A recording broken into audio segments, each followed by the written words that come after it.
Welcome to the Gain Momentum podcast, focusing on timeless lessons from senior leaders in hospitality, travel, food service, and technology. I'm joined by two guests today, both coming from St. Lucia. We have Sanovnik Destang. He's the president of the Caribbean Hotel and Tourism Association. And I have Christus Gill, IT manager at Zoëtry Marigot Bay. How are you both doing? I'm excellent. Awesome. So we're here to talk about technology, and we want to put it through the lens of the Caribbean, which is a foremost travel destination, but has a lot of nuance in terms of the delivery of those technology systems and particular things that everyone needs to note when implementing and deploying in this area, as well as some practical advice for the rest of the world. So I'm wondering if we could start with a little bit of your backgrounds and some of the challenges you're currently facing. So, Sanovnik, I'll hand it over to you to get started. Thank you, Adam. And again, thanks so much for having us on the show. So my name is Sanovnik Destang. I am the president, as you mentioned, of the Caribbean Hotel and Tourism Association. But my main job, my day job, the paid job, is the executive director of the Bay Gardens Resorts Group in St. Lucia. We're a family-owned property group that was started by my family 30 years ago. And we've got 4 hotels in St. Lucia in the north, in Rodney Bay Village. And we have a 5th that is under construction, and acquired a property in the south of St. Lucia recently that will become a 6th property in 2027. Christus, I see the surprise. You don't know this yet. You're finding out now. That's news to me. We'll find out soon. So we've grown a lot from one 45-room hotel to pushing close to 300 rooms by the time our current construction project is done. Yeah, so this is, but the capacity in which I was introduced and brought was as president of CHTA. Prior to that, I also chaired the CHTA's technology task force. I don't consider myself a tech person, but I'm a business person who loves to use technology to solve business problems. My background is more as an accounting and finance person. That was my background. That was my background prior to coming into the hotel industry. Yeah. Christus, before we get your background, just my note there is, of course, that every piece of technology has to have some sort of tangible ROI. So it still always comes back to the finance, accounting, and seeing what that impact is on a line item. So very important, the integration between finance and any technology, there has to be some sort of performance to gauge it. Christus, do you want to give us some background on your role, both at the Hyatt property and with CHTA? Sure. So I'm the IT manager at Zoëtry Marigot Bay.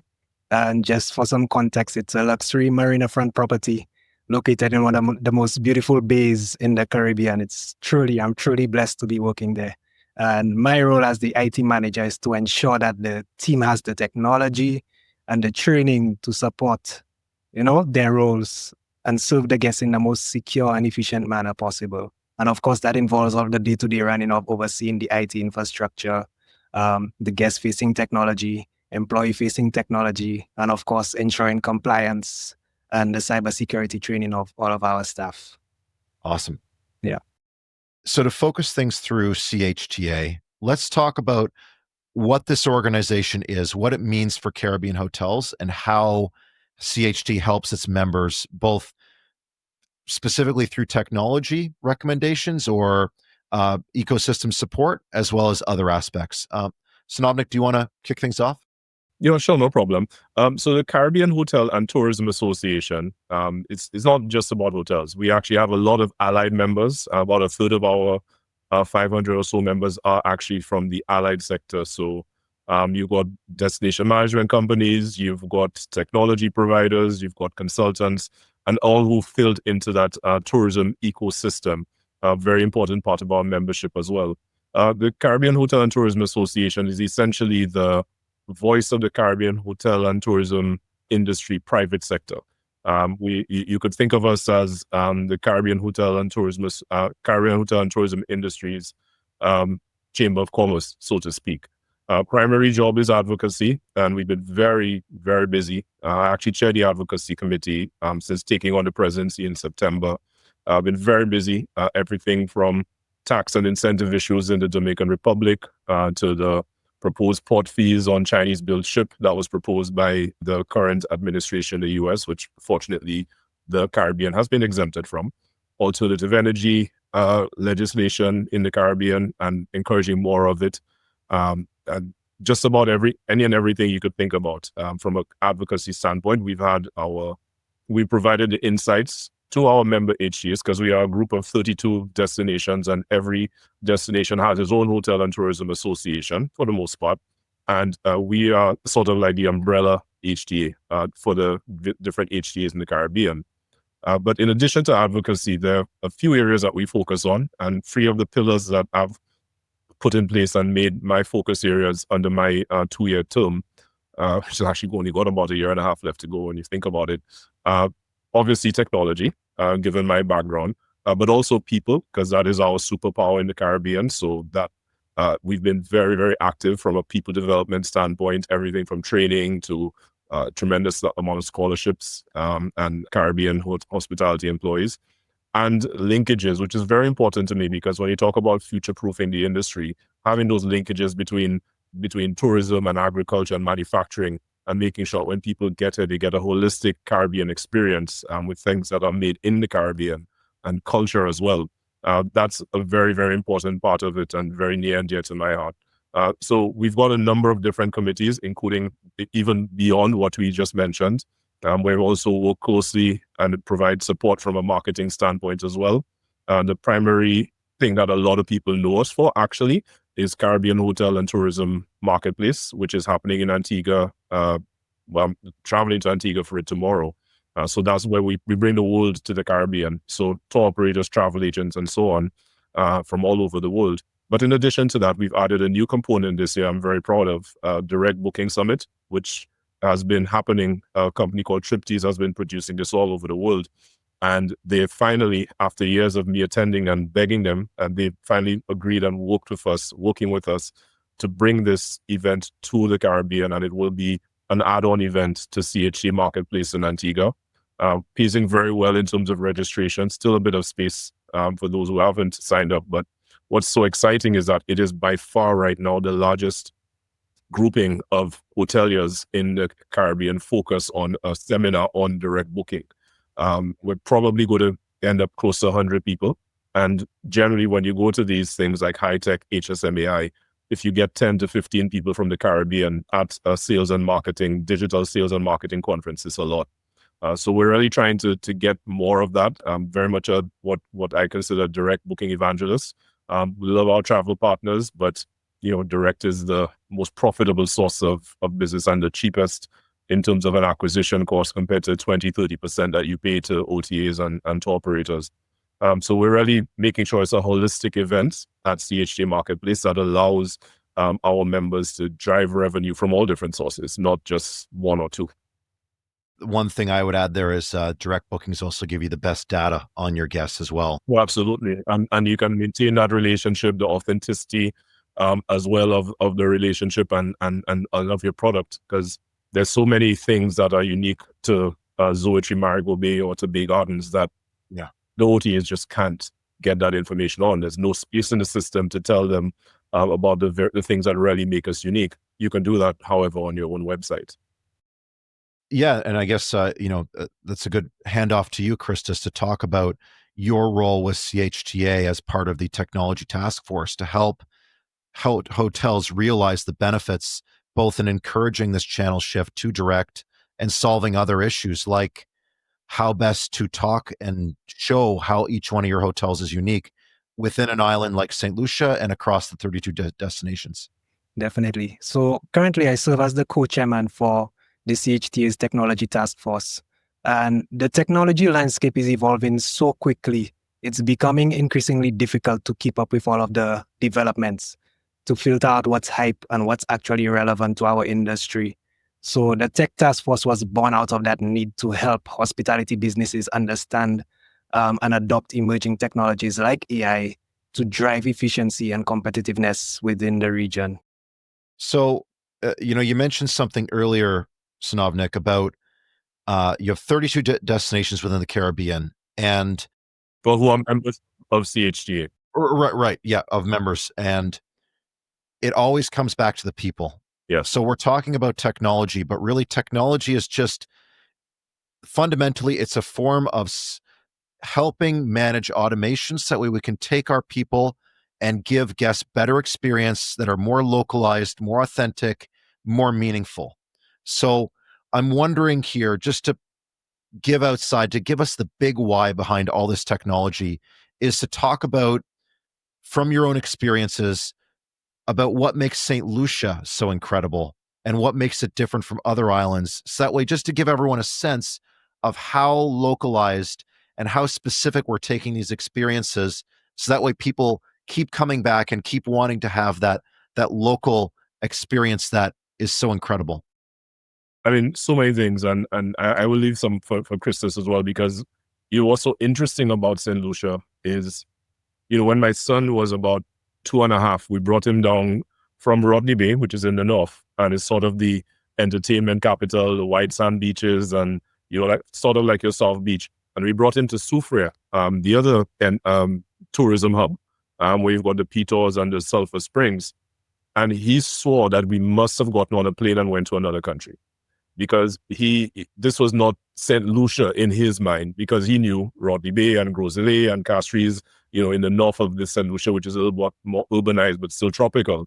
And, you've got that diversity of product in St. Lucia. Yes, you've got large all-inclusive hotels and brands like Sandals, Marriott, Royalton, and more brands coming in. But you've got the independents, yes, like Bay Gardens, but you've got hotels where you're sleeping in a room that doesn't have a fourth wall, right? Like Jade Mountain, like Ladera. Windjammer, the fourth wall, Windjammer is more villa style, right? I mean, they've got, and they've a large property, but with a lot of different dining options. So St. Lucia is very, very diverse. Obviously, the people make a big difference. I mean, Caribbean people are known for being very friendly and very hospitable. Hospitality is just in our nature and in our upbringing. But St. Lucia has always been an island that attracts a lot of actual Caribbean people coming to St. Lucia.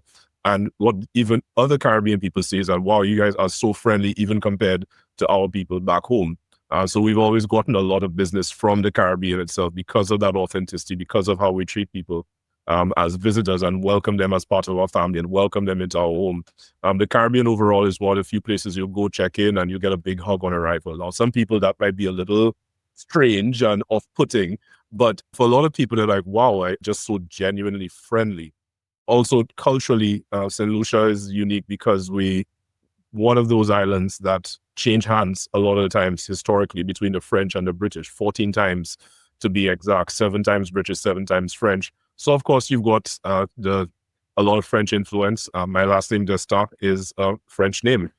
Christus's last name is English. That's what you're going to see. A lot of French in the names, in the streets, in the architecture, in, of course, the French Creole that is widely spoken and celebrated in our culture, in the cuisine as well. So you get a lot of people feeling that they are in a French island. And even sometimes in our accent, they say, you sound like you're from one of the French islands when we speak English. So it's got a lot in terms of diversity and rich cultural heritage. Our carnivals, our Creole Heritage Months, and so on, really make for a unique experience in St. Lucia that you're not going to find anywhere else. But the whole Caribbean has a lot of these stories. And I always encourage people that if you come into the Caribbean, you need to experience at least 2 or 3 islands on one trip. And they're not all the same. St. Lucia is not Barbados. Even within St. Lucia, you're going to find different experiences. But St. Lucia is not Barbados. Barbados is different from Antigua. Antigua is very different from Dominica. And, obviously, air connectivity sometimes can be an issue. But there's some good routes that you can take fairly easily, such as the islands that I mentioned, and make, just like you do in Europe, you'd visit several different places to get a different feel. Christus, what's your take on St. Lucia and what makes it unique? Definitely. St. Lucia is a melting pot of different cultures, the French and the British, as Sanovnik mentioned, but also the Indian and indigenous cultures that were on the island before these influences arrived. And all of that is reflected in our music, our food, our language, and the fact that you're surrounded by the natural beauty of our island. No matter where you are on the island, you're just a stone's throw away from a beach. And you could have the most stressful week at work, It's just a short drive to a rainforest or a beach. And you being in the wellness space, you know how therapeutic that could be for your mental well-being. And I think that's part of the reason why our people are so hospitable. We have a lot of opportunities to disconnect and recharge and then come back to the workplace as like a better version of ourselves. So interesting. And to tie this back to what we were talking about in terms of encouraging direct bookings, to be a devil's advocate here, I want to raise one word, and that is choice. You have so much choice within one island of different independents branded, and then across different islands or different territories. And that may be one of the reasons why people go to an aggregate service like an OTA or a loyalty booking site, because it helps them to focus their attention, or to traditional services like travel agents. And meanwhile, we want to encourage direct bookings through technology. Do you find that this is a challenge with the Caribbean, specifically in terms of helping people understand why each place is different and why they should, and how to get the message out there while still maintaining those different channels? For us, I think a lot of the challenges, like Sanovnik mentioned in the previous question, reflecting these differently adequately on the OTA platforms, because we can Yeah. appreciate that's usually the go-to for many guests. They will speak to a travel agent or go online to Expedia or Booking.com to decide where they want to visit. And until we can get the marketing prowess or a way of reaching our consumers directly to actually showcase our unique differences, it's going to be a challenge for us. I mean, we actually, CHA actually owns a domain and a website that is active, caribbeantravel.com. One of the projects that our marketing committee, in collaboration with the technology task force, is looking to work on is to find a way to obviously get that site updated, because that really is what it was meant to do. And also to get a way to monetize it, but more importantly, to allow people to search live rates and availability and encourage direct bookings, not an OTA.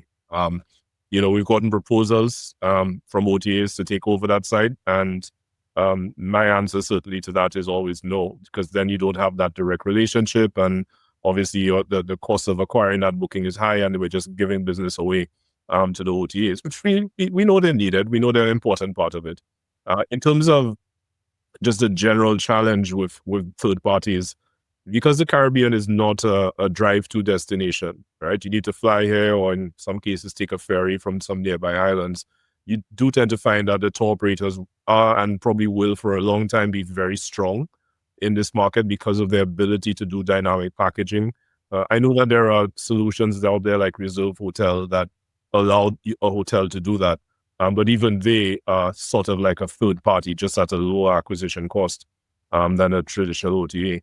So it's one of those things that you'd like to think that technology over time will allow us to get over, to allow for that dynamic packaging, because that is a big part of the reason that people from especially Canada and Europe tend to use the tour operators. One wonders how much longer. Is the Gen Z traveler from Europe and the UK going to continue to want to do that? Tough to say. I think that we have certain advantages over the tour operators because of the ability that we have to really describe our experiences and what makes our property unique in ways that I don't want to say they can't. They can if they really wanted to, but I mean, they're dealing with so many different properties. It would be near impossible for them to really allow to get the information on each and every single hotel and each and every single destination. So I think that DMOs have a big role to play in that in each island. And some of them have started to understand that direct booking aspect. There are a few, such as in Lucia, that have a direct booking referral aggregator, so to speak, where it just scrapes your website, pulls your rate, and sends it to you. Not a whole lot that we've done with it, but clearly the technology is there and is only going to get better. But CaribbeanTravel.com is something that we really want to utilize to get to that point where we're fully describing the Caribbean experience and allowing people to book Caribbean travel directly with live rates and availability. Right. So I mean, really what we're talking about here from a financial perspective is this whole idea of flow through, where we're trying to get rid of a lot of the commissions that maybe damage the bottom line, and can really allow us to both free up our teams from a data perspective and know how to automate and customize guest stays, but also give us a little bit more margin or bandwidth to continue to do incredible things for our guests. And to reinvest in our properties, our product and our people, and to keep more of the tourism dollar in the Caribbean. That's another thing that direct bookings allow one to do. So on that front, what other challenges do you see, or what other technologies do you see that can help with getting more flow through, whether it's from encouraging more direct bookings or some form of channel shift or something else that may affect a different line item or a different part of operations? Christus, do you want to start by talking about what you're seeing and what you're looking at that you can talk about publicly for Zoëtry and Hyatt? Direct bookings for our property, and or anything else operational to generate more flow through, more efficiencies. Well, right now, a lot of these projects cannot be disclosed, but I can speak generally. A lot of technologies, emerging technologies that were being reviewed ever since ChatGPT came on the scene and AI came on the scene, they kind of took a back burner. A lot of properties are now looking at how they can use AI effectively to kind of streamline their operations, whether it be through dynamic scheduling, predictive maintenance, to try to get the most out of their staff. Already staff shortages are becoming an issue, not just in the Caribbean, but globally. And we're trying to see how we can actually use technology to get the most out of our staff. So it is a challenge. And I can see that between 2025 and 2026, one of the key challenges is the high bandwidth costs in the Caribbean. Because a lot of these solutions that we're looking at, they're either a SaaS model or they're cloud-based. And with that, you find, because of the increased bandwidth cost, it is somewhat restrictive for a lot of smaller properties. Very right about the bandwidth cost. That's an issue that we've spoken about, had discussions. Flow is one of the main bandwidth providers in the Caribbean, certainly the English-speaking Caribbean, and one of our partners at CHTA. There's not a lot of competition. In most islands, it's a monopoly or duopoly at best when it comes to bandwidth options. And even looking at things like casting. So I've always told my IT team that I think we're about 2 years away from removing cable vision from our rooms, because who's watching that anyway, and just allowing them to cast or have some sort of digital solution instead. But that requires bandwidth. And we did put a casting solution that we found at High Tech actually a couple of years ago. And I mean, working so far so good, but we had to make some adjustments to our bandwidth, which came at an additional cost to make it work well enough. Because as much as you invest it, you always seem to need more, and the needs are growing. Like when we first started putting Wi-Fi in our hotels, I don't know, 15 years ago or 20 years ago, whatever it was, you could count on maybe one device per person per room.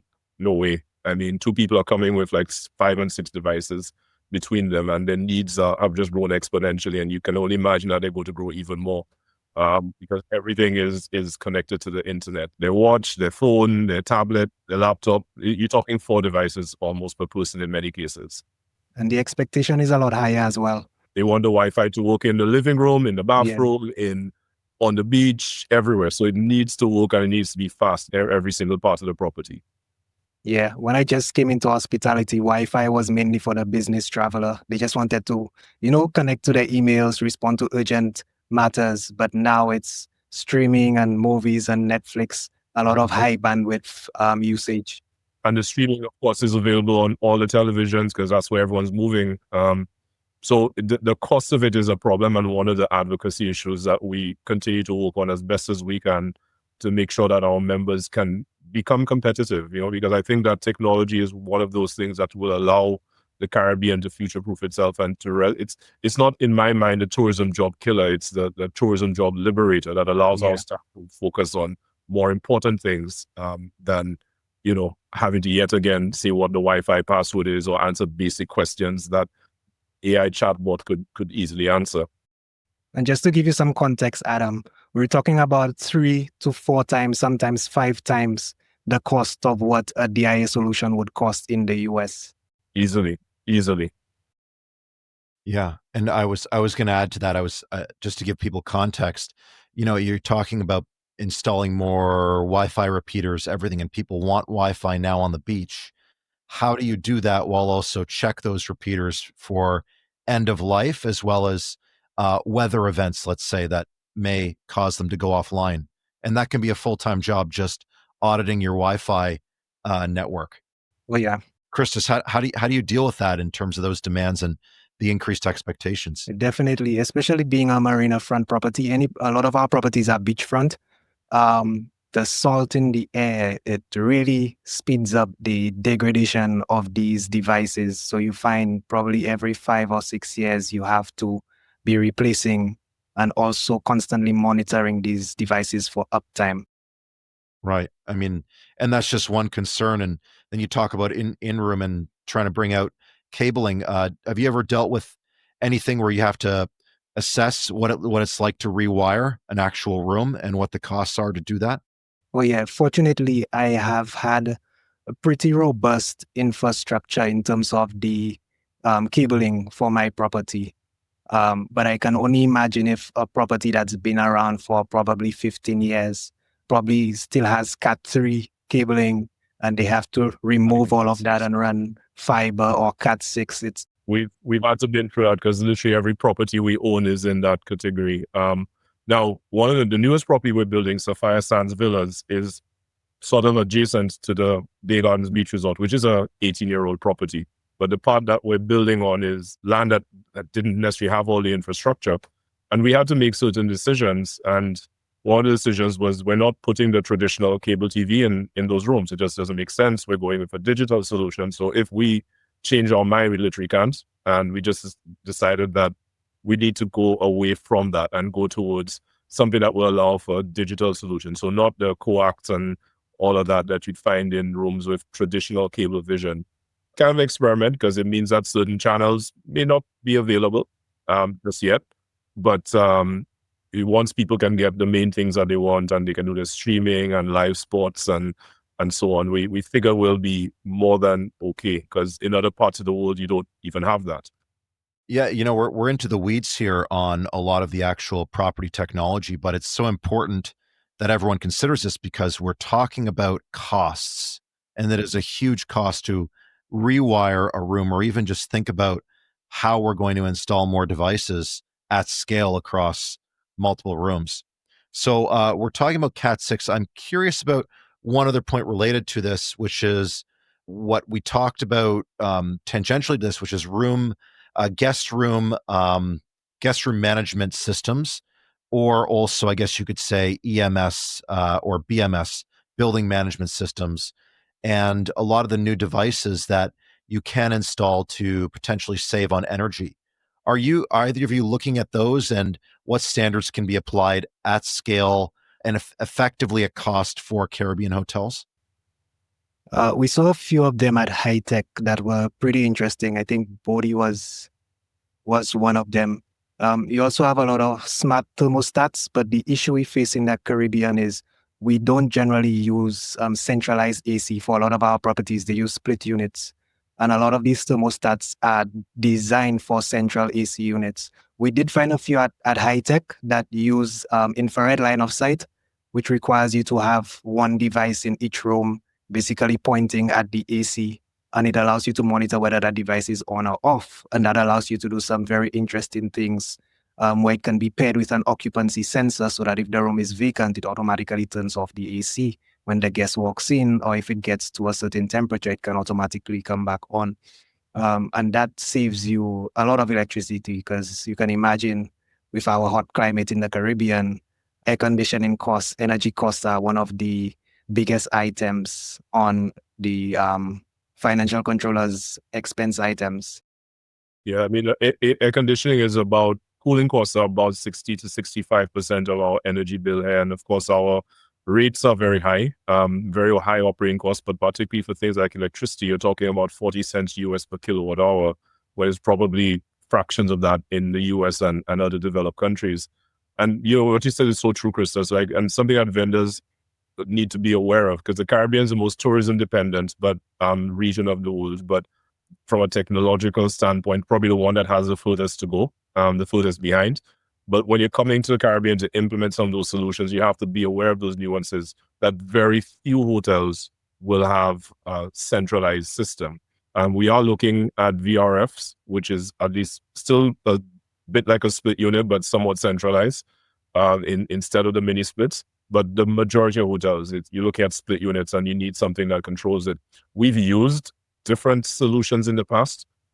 All have been rather problematic. And I think that there's an opportunity there for someone to come up with something that's robust and that really works well in reducing energy costs in environments where you're using mini split units.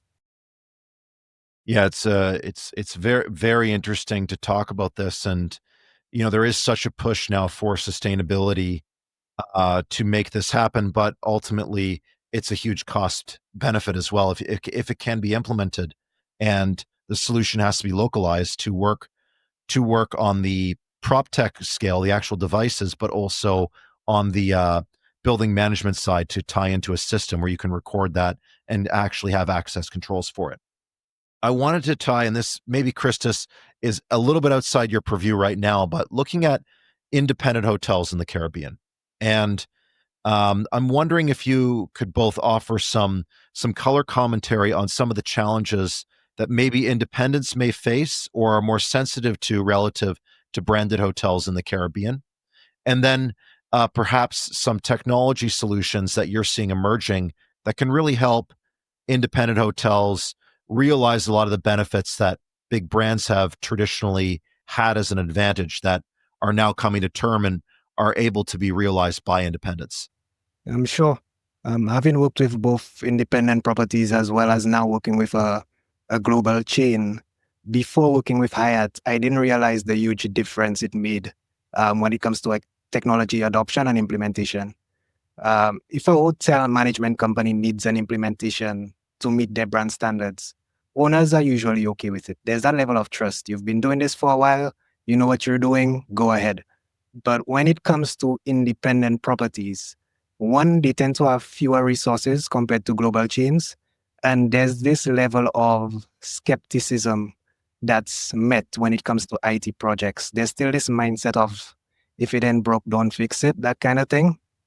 Right? And usually it's up to the in-house IT team to highlight the importance of these upgrades. And most times they don't usually have communication directly to the GM or directly to the owner because they report to a financial controller whose main interest is keeping their expense to a minimum a lot of the time. So they kind of have to convince the financial controller to convince the GM that this project is actually relevant. But I see that changing. I believe hospitality finance professionals, they're becoming more aware of the long-term cost of not investing in technology in terms of not being as competitive. And also with the rise of affordable SaaS tools and cloud-based platforms, the upfront investment is now significantly lower because the owners no longer have to invest in expensive servers, shipping it to St. Lucia, paying customs and duties on it. So now small independent operators can implement enterprise-level software without that heavy upfront cost that usually were out of their scope. And as well, to add to that, a lot of the SaaS systems that are cloud-based are emerging as all-in-one tools that can allow you to centralize a lot of the functions you may do from a front office perspective or ERP into one system. And then from there, you're actually dealing with less systems overall. So it can reduce your overall tech budget or expense that way. If I may add, obviously I've never worked with a brand, although I would consider Big Gardens a brand, but we're an independent brand. We're not attached to Hyatt or Hilton or any of the large ones. there are advantages and disadvantages. You're very right, Christus, about the if it ain't broke, don't fix it approach that a lot of independents have. And the lack of resources is very real. I think almost all of the properties, the independents have an IT guy, right? Whether it's outsourced or in-house. But that usually, as you know, is not enough. You basically need a team. And I do think that having the IT person report to finance, unless that finance person is very well-rounded, sometimes it's a mistake. My IT persons have always reported to me directly because of my understanding that I've gained over the years, I've been in the business of the strategic importance of IT to the business health overall.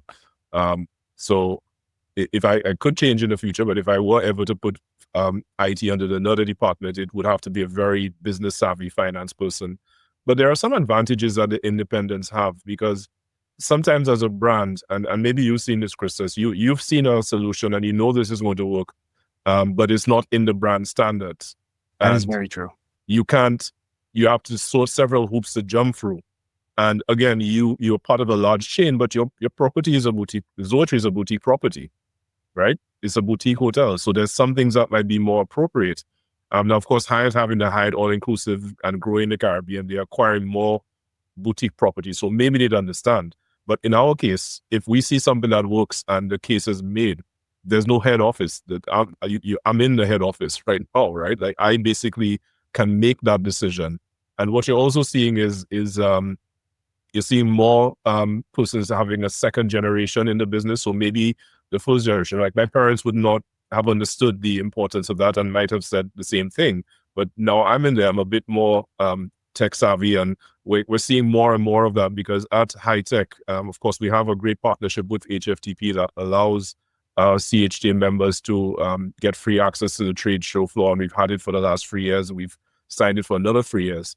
And, you know, the contingent from the Caribbean last year was mostly independents, a lot of them from St. Lucia, and including a few who are also second generation hoteliers who are able to make that case to the previous generation, the board of directors and the owners and so on, based on that exposure that they're getting to at High Tech and at other trade shows. So I do think that it is changing because you're getting a generation of millennials and Gen Zs getting into the business who are a lot more tech savvy and a lot more tech aware and a lot more aware of the importance of it to their sustainable performance.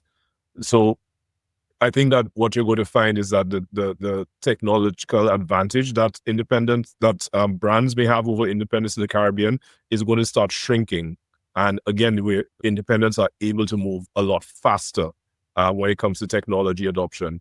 I know that one large chain in the Caribbean that up until a few months ago, they weren't able to use ChatGPT at work, right? They were still, well, we're waiting to see brand standards, all of that.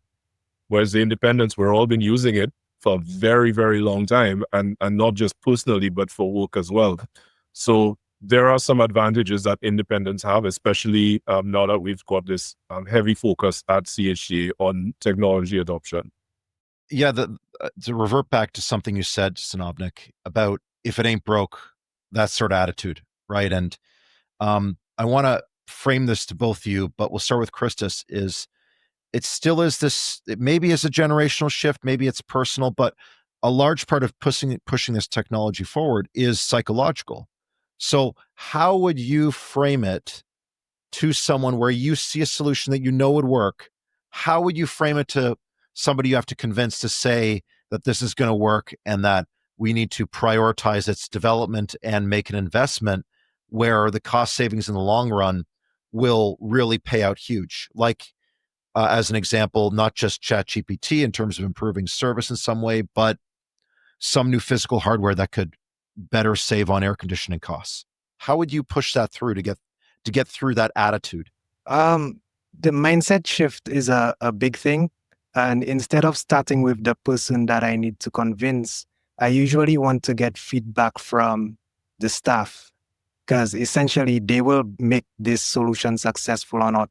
It depends on whether they buy into this idea or not. So coming from High Tech, I have this array of fancy solutions that caught my interest and I think can benefit the team. I will sit with the different departments, listen to what the staff have to say, get their feedback on it, see whether it's something that they feel will benefit them. And usually once the staff are on board and the heads of departments are on board, it's now a lot easier to meet with director of finance and discuss these projects with not just you pushing it, but the entire department that's affected pushing for it as well. Compared to going to a director of finance saying this is a good idea, you implement something, but the staff, let's say they're afraid that this thing is going to take their job in the next year or so. So you get this resistance. And when it comes time to show whether this project had a return on investment, it flopped because the team did not have that buy-in, if you get what I'm saying. Yeah. I mean, it's all about the end user, right? Definitely. And if something doesn't work, they're not going to use it. Then you have, as I call it a zombie system, or something's just going to sit there and collect dust. And then it's just an extra cost at the end of the day, either in time or in physical money. Sanovnik, do you have any solutions here or ideas? No, I think I like Christus's approach, and that's important. Getting the users who are impacted by it to be your advocate, so that you can make the argument. I've seen our IT team use that even on me. If I'm like, well, yeah, I understand technology, but I don't see the benefit of this.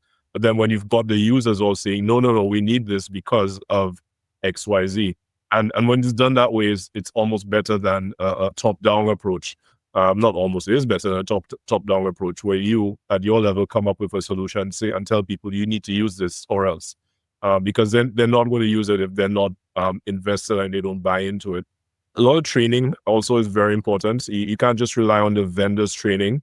You need, for every one of these, especially very transformative solutions, you need an internal champion. It doesn't always have to be the IT manager, right? It might be the FC. It might be someone in sales and marketing, but you need to have a product champion, so to speak, who can be a resource and a source of information training for new users as they come on board. Cool.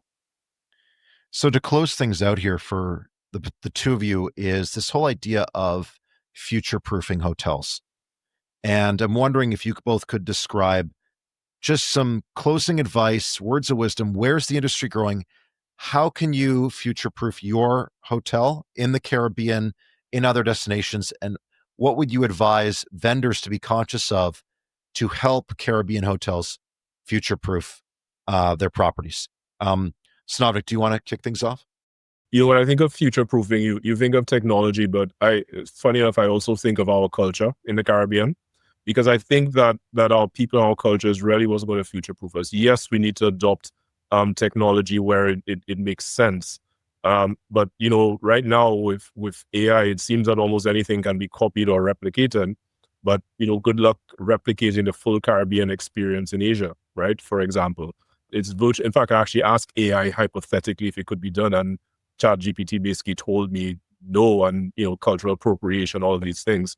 So really leading into the things that make you unique as a property and as a destination is a big part of a future-proofing strategy, because you've got a generation now that really is looking for Instagrammable experiences, bucket list experiences, things that they can't get elsewhere and that technology cannot necessarily provide. You can't just do a virtual trip to St. Lucia and experience St. Lucia Carnival, for example. You need to be there to feel it and see it and so on. So that to me should be a big part of future proofing in the Caribbean, and really staying true to yourself and your culture and what makes you unique. Also for vendors, advice is to understand that this is a destination, as in the Caribbean, that needs your products. It needs your services, because we're very tourism dependent, most tourism dependent section of the world, and with the most furthest to go when it comes to technology. But to understand that it's different. There are certain things about your solution that may need tweaking. Payment processing, for example, is a big issue in the Caribbean. It's not that it doesn't exist, but there's a lot of limitations for various reasons. So e-tipping is one of those things that I'm seeing a lot of solutions for at high tech. None of them will work in the Caribbean unless that hotel happens to be a brand like Hyatt that probably has its bank accounts in the US. So that is one of those things, and finding solutions that would open up so many opportunities, because we want to use these things as well. and also just being aware of the hesitancy that people may have, and don't come with solutions that are going to cost you $20,000 off the bat for a 30-room hotel. It's not going to work, right? The SaaS model is a lot more palatable in many cases, and in many cases you probably would have to look at differential pricing for the Caribbean.